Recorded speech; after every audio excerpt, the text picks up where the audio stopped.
How to delete private server on Roblox account. Let's get started.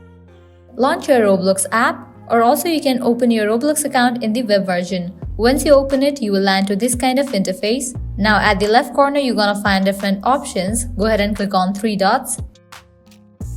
With that, you will be directed to this kind of page. Now over here, you're gonna find different options. Here towards this option of inventory, open it. Now at the left corner, you're gonna find different options. Scroll down, you will find the option of private servers. You have to click on that option.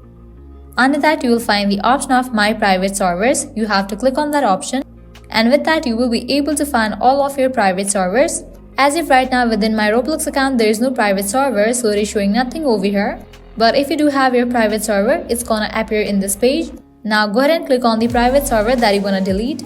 After you open it, scrolling down, you will find the option of configure. You have to click on it. Under that, you will find the option of allow joining. You have to toggle off for that option.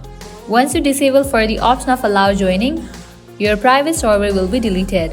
By applying the same process, you are able to delete any of your private server on Roblox account. Well, that's all for this video. This is how you can easily delete private server on Roblox. At the end, if you guys find this video helpful, don't forget to like, share and subscribe to our channel. Thank you.